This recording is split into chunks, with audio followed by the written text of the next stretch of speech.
Urinary System and Kidney Function lecture. So there are 5 major functions of the kidney. The first is to remove unwanted waste, stabilize blood volume, acidity, and electrolytes, regulate extracellular fluid of the body, excrete hormones such as erythropoietin and renin, and regulates absorption of calcium ions by activating vitamin D. So here's a picture of the urinary system. As you can see, the adrenal glands that lie on top of the kidney, which produce those hormones. Some hormones that it produces are cortisol and aldosterone. Cortisol mainly used for metabolism and stress response, and aldosterone is mainly used for blood pressure. The adrenal gland can also produce estrogen, progesterone, epinephrine, and norepinephrine. The renal arteries, which carry the blood into the kidney to be filtered, and then the renal veins, which carry the filtered blood back out and into the rest of the body. We have the abdominal aorta, the inferior vena cava, the ureters, which carry the urine from the kidney to the bladder, and then we have your urinary bladder down here, and the urethra, which carries the urine from the bladder to the outside. So the question is, why are women so much more prone to UTIs than men? Typically the urethra, which is the tube between the bladder and the outside of the body, is a lot shorter in women, and the vaginal area is close to the rectum in women, and bacteria can contaminate this area. And then, what is the purpose of a clean catch midstream urine? And we will talk about this more in collections, but the main purpose of a clean catch midstream urine, which is one of the primary collection methods of urine, is to reduce bacteria. And the midstream part of it, the purpose is to cleanse the urethral opening by washing any bacteria away by the first part of the urine stream, and then catching the middle of the stream.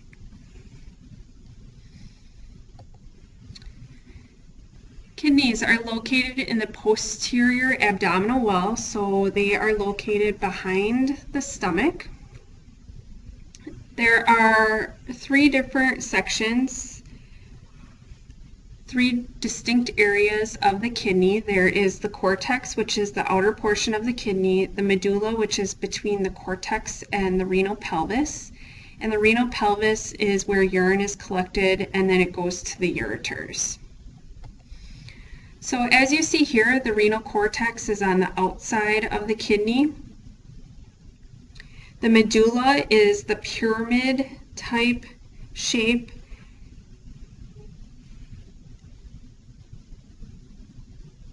and the apex of the pyramid is the papillary ducts. So you have your papillary ducts.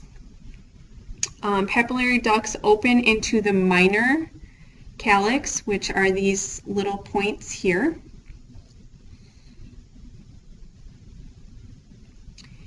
And each calyx is funneled to receive urine that passes to the renal pelvis. There are 3 minor calyxes to every major calyx. So the major calyx is the larger area here. So the urine is then received by each calyx and then given to the renal pelvis, which is right here. It's this large area in here. And the renal pelvis then narrows to join the ureters, which urine is passed down into. So the nephron is a functional unit of the kidney, 1.3 million nephrons in each kidney. There are 5 distinct areas. There's the glomerulus, the proximal convoluted tubule. We will sometimes abbreviate this as PCT. The loop of Henle, the distal convoluted tubule, which is oftentimes abbreviated as DCT, and the collecting tubule. Each region is specialized and plays a role in the formation of the final composition of urine. So here is a picture of the nephron. And as you see here, you have the glomerulus, which are tufts of capillaries surrounded by a thin layer of epithelial cells called the Bowman's capsule. So the Bowman's capsule is this thin layer of epithelial cells around the capillaries. Blood flows into the capillary tufts and plasma filtrate collects in the Bowman's capsule, or we should say Bowman's space, the space between the capillaries and the Bowman's capsule, so blood will accumulate here. Plasma filtrate in the Bowman space flows into the proximal convoluted tubule, so down into this tubule, which is the proximal convoluted tubule. Okay. From there, it goes to the loop of Henle, which is this thinner layer of tubule. This is called the loop of Henle. And then it comes up to the distal collecting tubule, as you see here, which a portion of this comes very close to the glomerulus, which is called the macula densa. In a couple of slides, I'll show you what the macula densa looks like. And then it flows to a shared collecting duct, which is over here. The collecting duct is used by many nephrons, and this is where the urine is dumped into.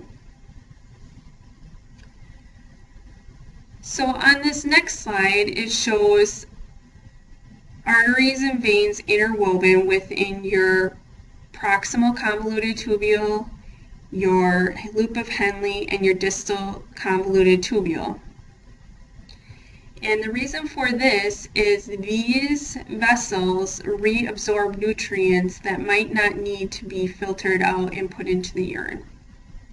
Some examples are electrolytes, which are sodium, calcium, chloride, and there are many others that are reabsorbed through this process. You also will see the afferent arterioles here, okay, and then the efferent arterioles, which come out of the glomerulus.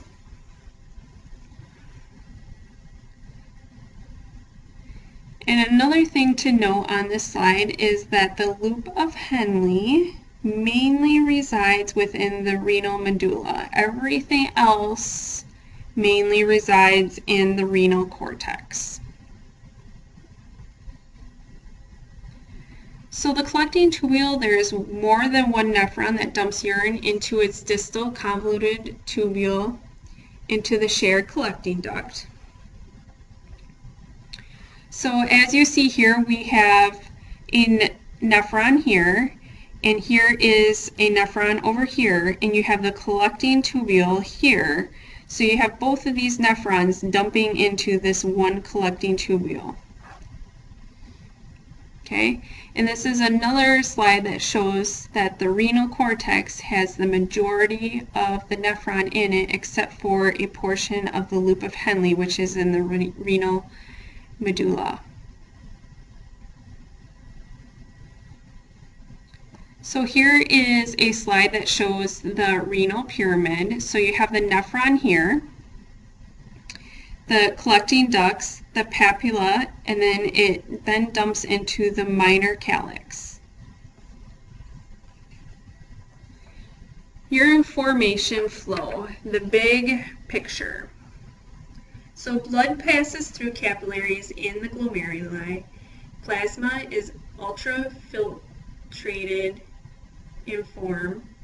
Ultrafiltrate travels through the nephron forming urine, which means that it passes through the PCT to the LOH to the DCT and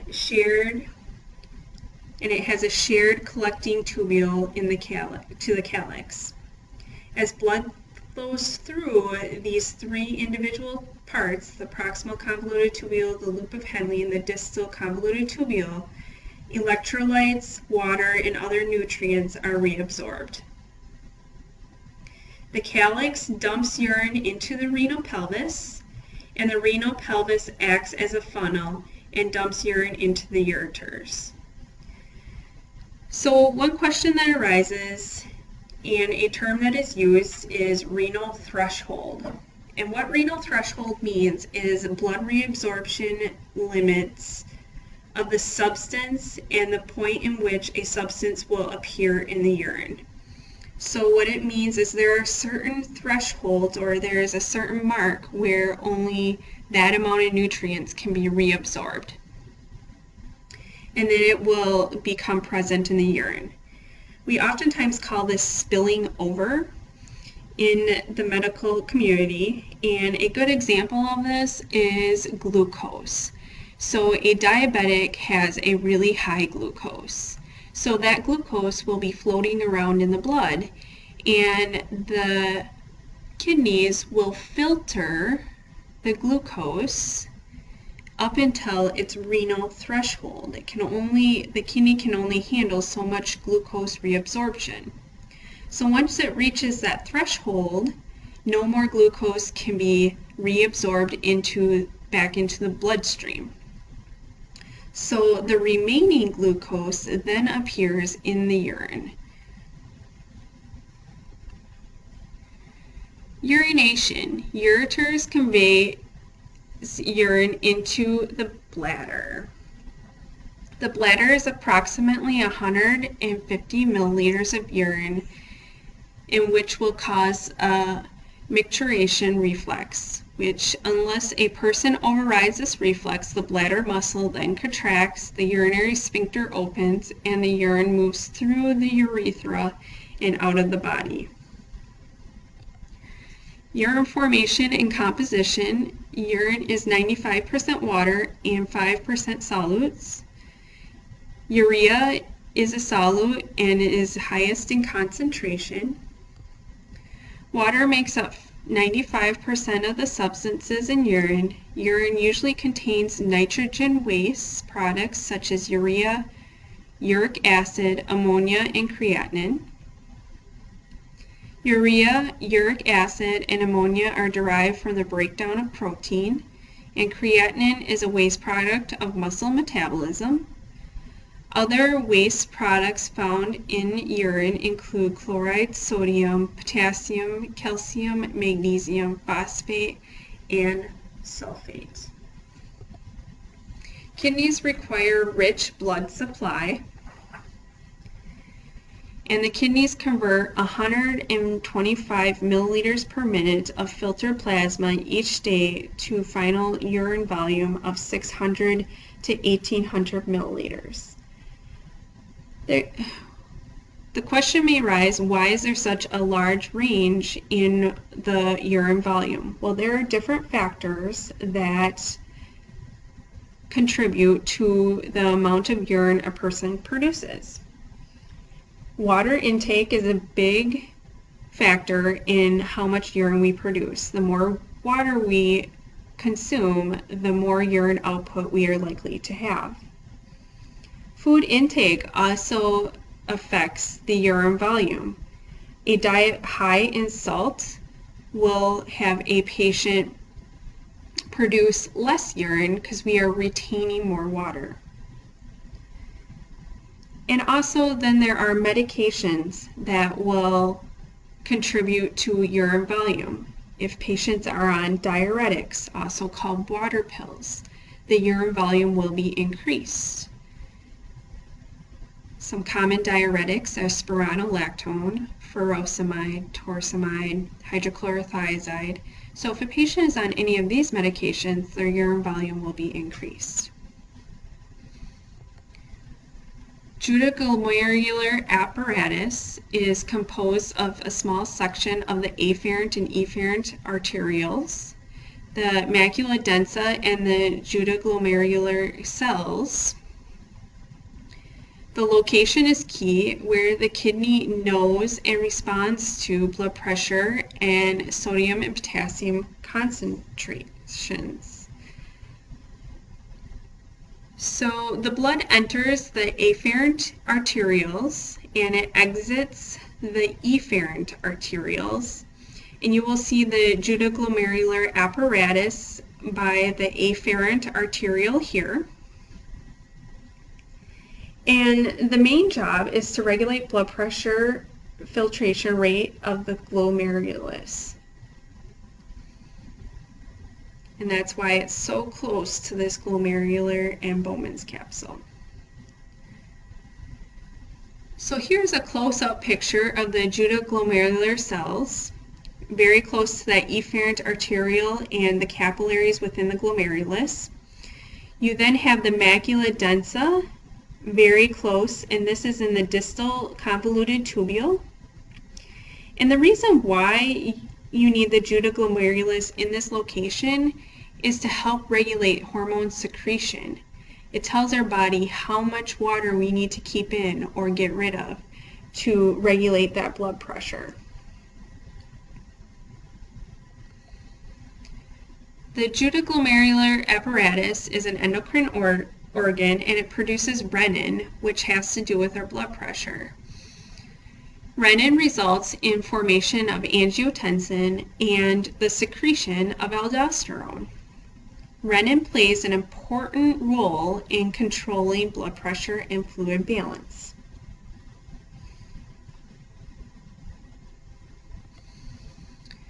Hormones produced by the kidneys. So erythropoietin is produced by the kidney to help with red blood cell formation.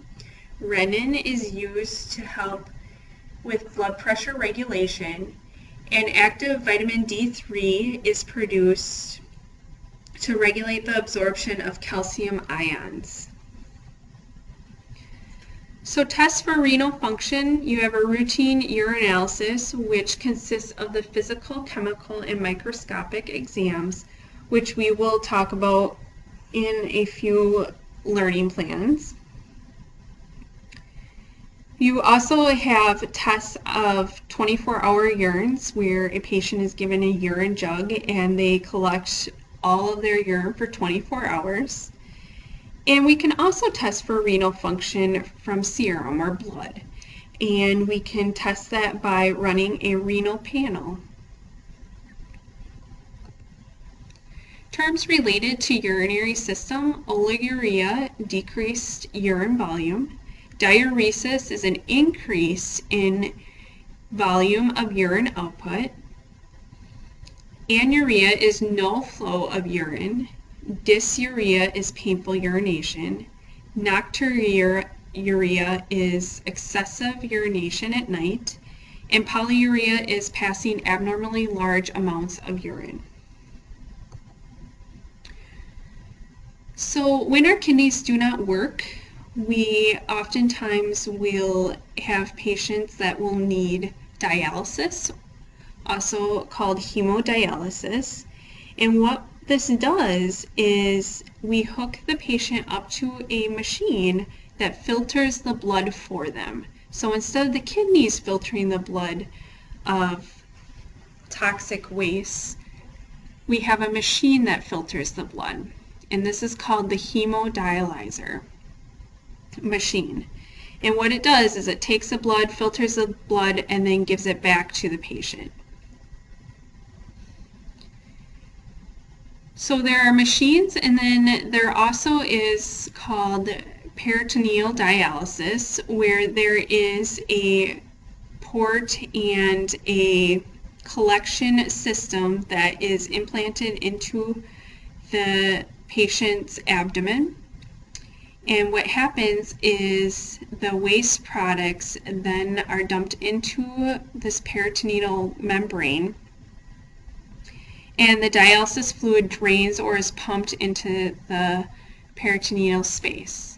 Fluid and waste products are then drained from the peritoneal space on a routine basis.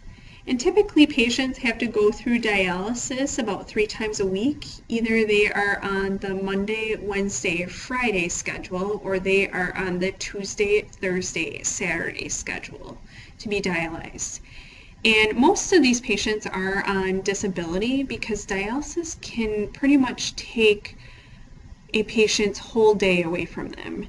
And the dialysis itself is usually only a few hours, 3 to 4 hours, sometimes 5 hours, depending on how much fluid and waste needs to be extracted.